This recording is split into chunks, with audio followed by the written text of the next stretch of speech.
Bonjour à toutes et bonjour à tous, ici le CNS et bienvenue dans la première séance. La première séance, ce format de vidéo où je découvre avec vous en direct une vidéo en rapport avec Saint Seiya. Ici, premier visionnage consacré à l'épisode 3 et à l'épisode 4 de la série spin-off Saint Seiya Omega, série que je ne connais pas, bien qu'elle soit sortie en 2012, de 2012 à 2014. J'ai démarré la vision de cette série dans ce contexte de la première séance, et je compte bien aller jusqu'au bout des 90 épisodes qui existent, et je le fais au rythme de 2 épisodes par vidéo, histoire de pas non plus inonder la chaîne de vidéos première séance, puisque, je vous le rappelle, la chaîne à la base c'est une chaîne dédiée au mythos Saint Seiya. Mais ces temps-ci, l'actualité étant assez faiblarde, j'ai un peu du temps à consacrer à la découverte de ces spin-off, Lost Canvas, Omega, et auparavant Knights of the Zodiac, le remake en 3D. Bref, là on en est à l'épisode 3, j'avais beaucoup apprécié les 2 premiers épisodes de Saint Seiya Omega, j'aime bien l'ambiance qui s'en dégage, j'aime bien les choix musicaux, j'aime bien le ton global pris pour le moment par la série. Là pour l'instant ce que j'ai vu m'a convaincu, donc j'espère que ça va continuer dans ce nouvel épisode. C'est parti dans ces nouveaux épisodes. On retrouve donc Koga et Somma qui se dirigent à Palestre, le lieu d'académie, l'académie d'entraînement des chevaliers d'Athéna à cette nouvelle époque, la Palestre. Et c'est donc l'introduction d'un nouveau personnage, Yuna.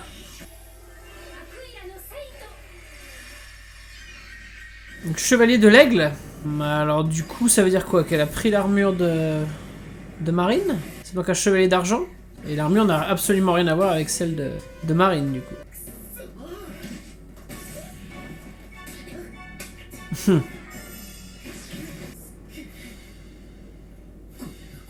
J'aime bien les petites jartelles en guise d'armure.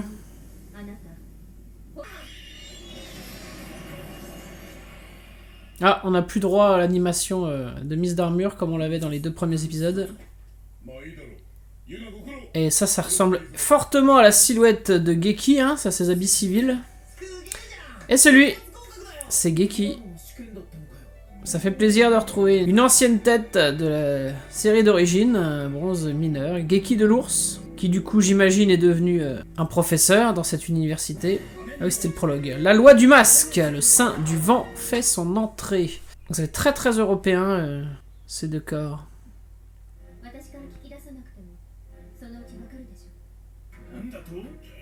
Ce style de réalisation là, avec les personnages qui parlent de dos, plutôt que face à nous, c'est à la fois une raison d'économie d'animation, mais c'est vraiment propre au style Yamauchi.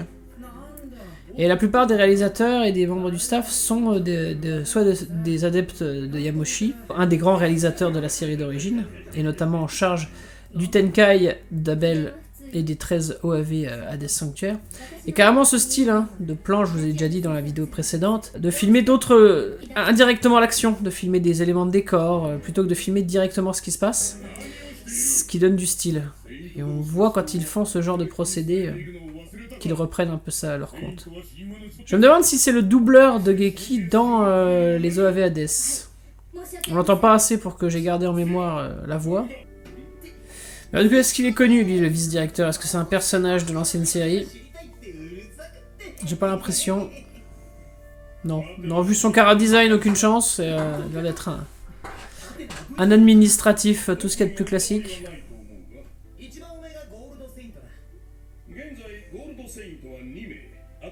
Qu'est-ce que c'est que ces armures là? C'est des designs totalement... Est-ce que ça fait référence à des vrais designs qu'on verra plus tard? Parce que les armures ne m'évoquaient absolument rien.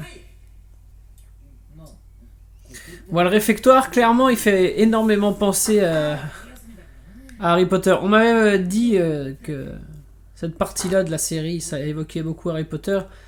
Ouais, là je comprends pourquoi. Bon, effectivement, le côté école, le côté pensionnat même, et puis oui, le réfectoire là, dans son architecture, ses grandes tables, ça fait effectivement énormément penser à Poudlard. Oui, clairement. Du coup, Yuna, c'est quoi? C'est Hermione dans cette série? On a Harry, Ron, Rouquin, Hermione en Yuna. Il y a peut-être une tentative de décalque de la structure d'Harry Potter.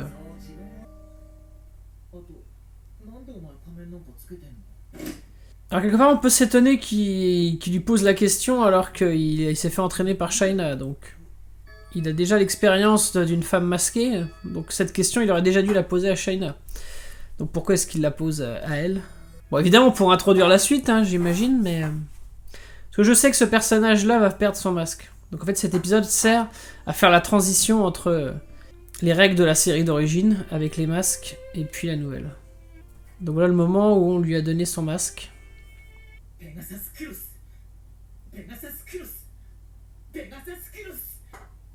Et du coup avec les médaillons, ils sont obligés d'appeler l'armure pour la faire surgir. Il ne s'agit pas d'ouvrir la Pandora. Bon, deuxième fois il a fait apparaître comme ça, et on n'a plus la mise d'armure comme on l'a eu au début. Le bolossage de Bisu va commencer.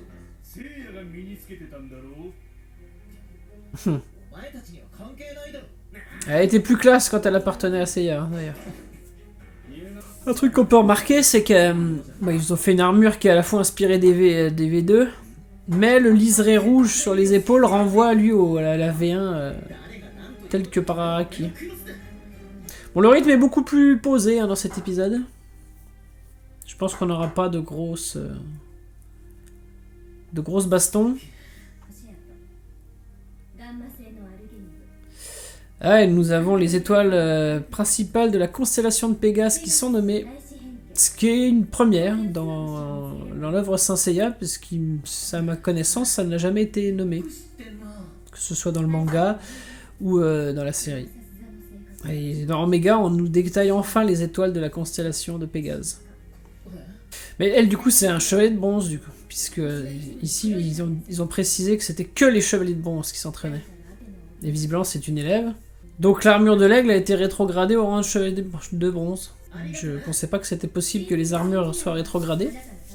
Parce qu'il me semble qu'il n'y a qu'une seule constellation de l'aigle. Il n'y a pas deux constellations de l'aigle. Je suis mauvais hein, en astronomie, donc je ne sais pas.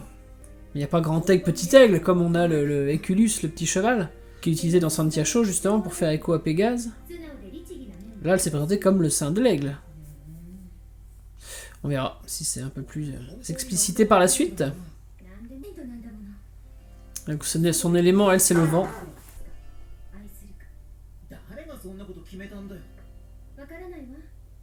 Vous avez remarqué la procédé très cinématographique d'Ellipse. Il l'a su pendant très longtemps, on peut se dire presque plusieurs heures, une journée, puisqu'on change de décor. Mais on a toujours la continuité du dialogue. En parallèle. C'est bien réalisé, j'aime bien.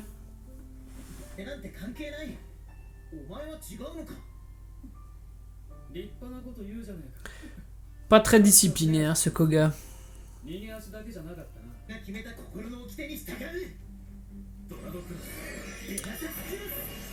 Dorade.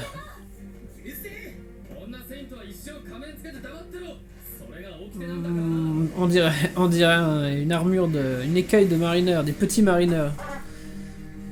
L'armure de la Dorade.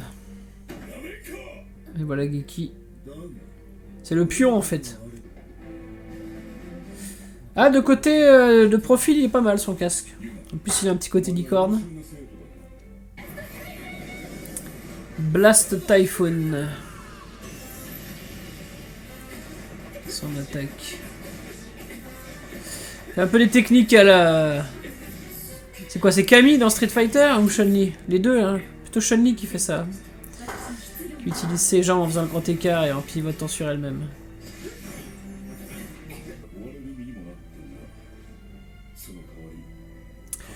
Petite référence à nos héros de bronze.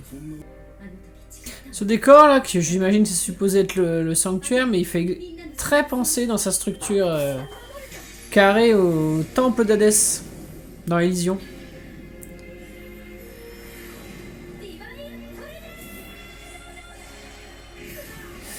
Elle a cassé son masque.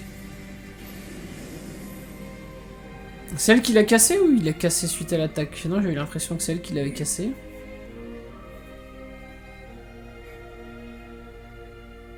Très belle musique.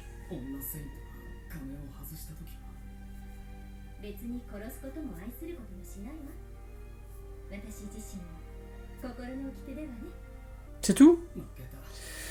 C'est juste ça l'explication du... elle décide de se débarrasser de son masque. Moi je fais comme je veux, je suis mes règles.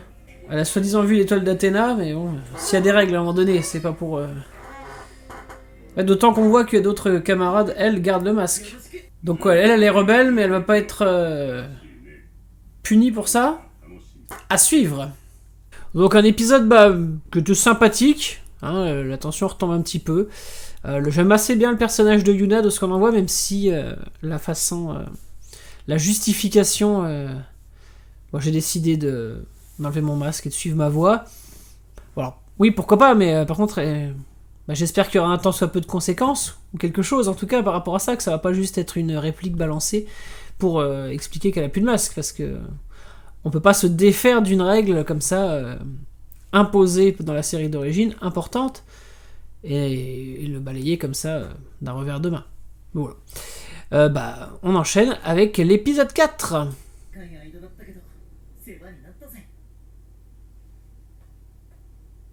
Ah, il s'en va déjà ? Mais enfin, il remarque son but, lui, c'est de retrouver Saori, donc c'était pas de se faire entraîner. Ah, il a croisé un nouveau personnage. Ah bah c'est oui, c'est le chevalier du dragon, lui. Vu son look. J'avais cru comprendre que c'était le fils de Shiryu. Et de Shunrai, du coup. Ouais. L'élément de l'eau, forcément. Épisode 4, le fils d'un héros. Ryuo contre Koga, le fils d'un héros. Le fils de Shiryu, bien sûr.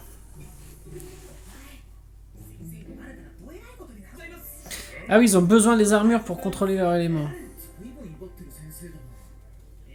Pas comme les Saints qui pouvaient faire invoquer leurs attaques sans armure, bien sûr.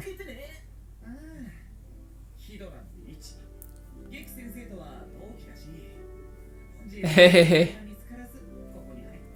À la honte. Ichi.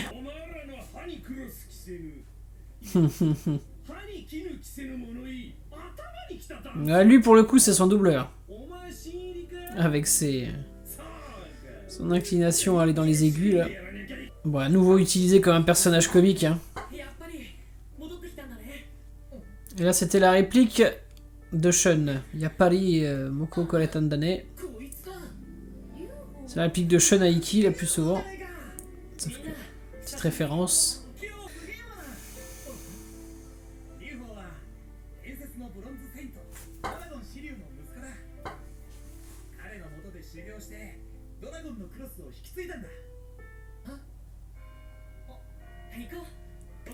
Il a l'air d'avoir un caractère un peu à la Shun.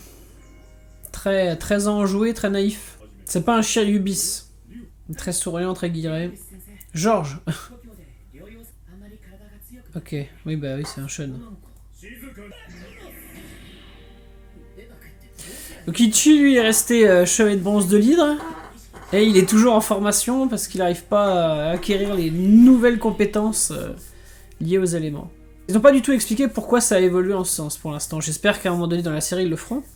Comment on passe du sanctuaire que nous on a connu à celui-ci là, 20 ans après.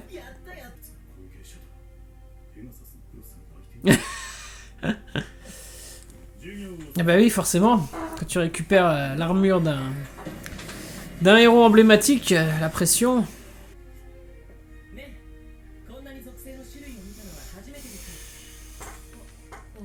Moi, c'est la première fois que j'assiste à un entraînement élémentaire.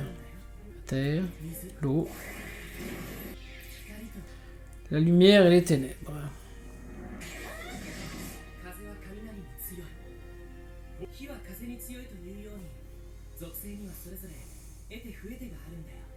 Le ciseau bat la feuille. La feuille recouvre le puits. La pierre bat les ciseaux et la pierre tombe dans le puits. Par contre, donc, Yuna a arrêté de porter son masque, aucune conséquence, aucune incidence. Pour l'instant. Ça choque personne.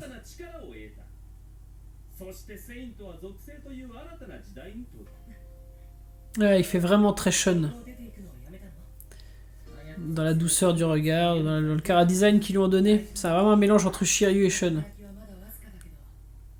Il a un genre de tuberculose.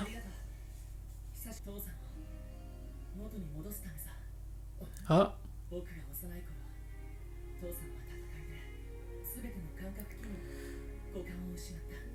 Ah, ah, ah.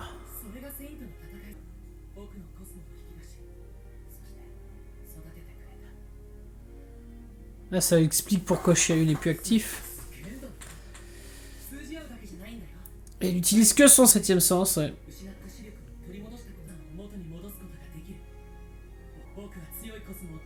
Bah, lui, forcément, il a un enjeu qui est intéressant pour le spectateur fan de la série d'origine, parce que du coup, on a envie qu'il réussisse à sa quête pour revoir notre héros.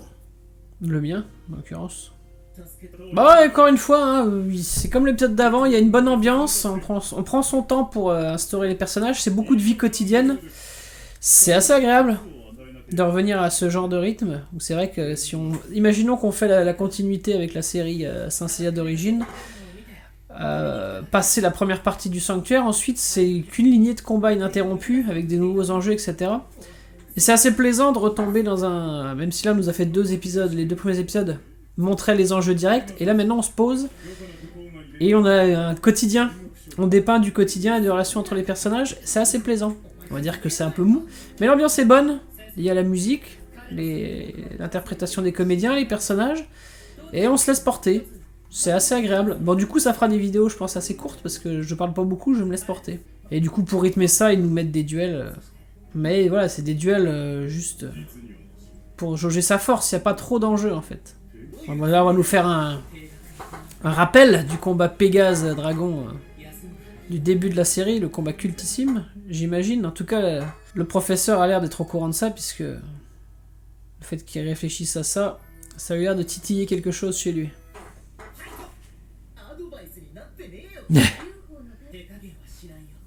Allez, montre-nous ton armure. C'est une première... Non, Yuna, on n'a pas vu. Lui, par contre, il a le droit à son animation, ouais. Ils ont même simplifié le design du dragon. Bon, le diadème est resté très fidèle. On a évidemment le bouclier. Tac. Posture finale classe. Ouais, bon... De toute façon, c'est ça, hein, c'est épaule, casque et toujours un élément de l'armure vraiment marqué. Et puis, tiens, bah oui, forcément, ils sont là pour un combat entre Pégase et Dragon. Et puis le reste, c'est truc près du corps avec quelques détails, quoi.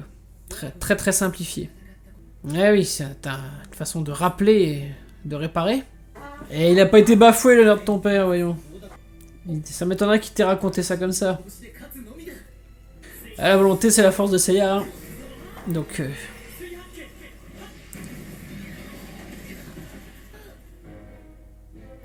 Il a des postures sympathiques, le Ryu.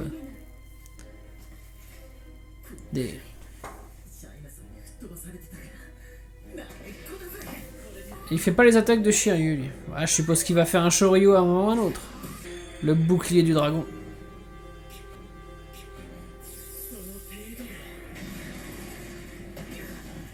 Il a fait un genre d'Excalibur aquatique, là. Par contre, du coup, l'autre, il s'est pas brisé le poing en tapant dedans, quoi.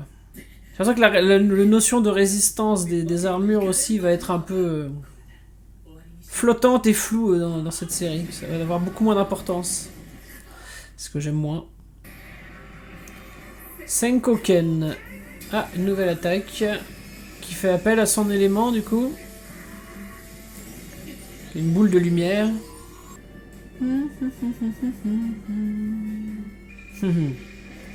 On retrouve les bruits caractéristiques.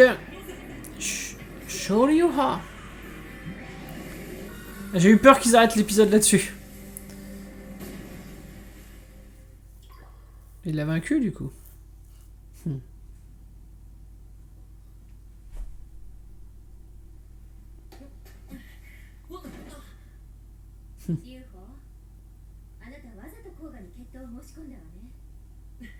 Ça marche bien, hein, leur façon de faire des parallèles avec le passé pour instaurer des liens entre ces nouveaux personnages. Enfin, c'est du fanservice, mais qui, je trouve, pour moi, fonctionne.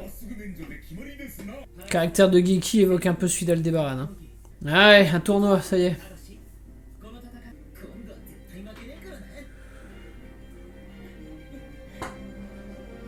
C'est donc la fin de cet épisode 4 de Saint Seiya Omega, donc voilà, j'ai vu l'épisode 3 et l'épisode 4. Épisode 3 qui servait évidemment à introduire Yuna de l'aigle, et l'épisode 4 qui servait à introduire Ryuo du dragon, hein, ce qui fait qu'on a eu un nouveau personnage introduit à chaque épisode. En fait, le premier épisode servait à introduire notre personnage principal, Koga, le deuxième, Soma, le troisième, Yuna, et le quatrième, Ryuo. Je crois qu'il y a encore d'autres personnages, donc ouais, en fait, ça, on obéit à cette logique, qui était la logique, qui est une logique shonen, et qui était aussi la logique de la série d'origine, hein. Chaque épisode permettait d'introduire un nouveau personnage qui allait devenir un allié. C'est fait de bonne manière, comme je vous l'ai dit au cours du visionnage, j'aime bien le fait que ça prenne son temps, et finalement, à chaque fois, là, les deux scènes d'action, les deux seules scènes d'action qu'on a dans ces deux épisodes, et ben c'est un duel entre deux personnages alliés. Un duel assez rapide. Ah, donc l'ambiance est bonne, c'est agréable à suivre, c'est plaisant. C'est moins... Les deux premiers épisodes mettaient la barre plus haut, mais forcément on démarrait fortement parce qu'on avait Mars, on avait des gros enjeux, il y a plus de dynamisme, là, la réalisation est un peu plus classique. Ça prend son temps, mais l'ambiance est bonne, donc du coup ça rend les choses agréables à suivre, ça prend son temps. Donc voilà, donc j'ai bien aimé pour l'instant, j'aime toujours bien. Et voilà. Et bah écoutez... Rien de plus à dire que ce que je vous ai dit là, curieux de voir les prochains, et on se retrouvera pour le faire ensemble lors d'une prochaine vidéo, la première séance. N'hésitez pas à commenter cette vidéo, n'hésitez pas à me dire ce que vous avez pensé de cet épisode 3 et 4, à l'époque où vous l'avez vu, et à ce moment-là, si vous l'avez revu par ce biais. D'ici à ce que nous nous retrouvions, collectionnez bien, soyez prudents, salut à vous.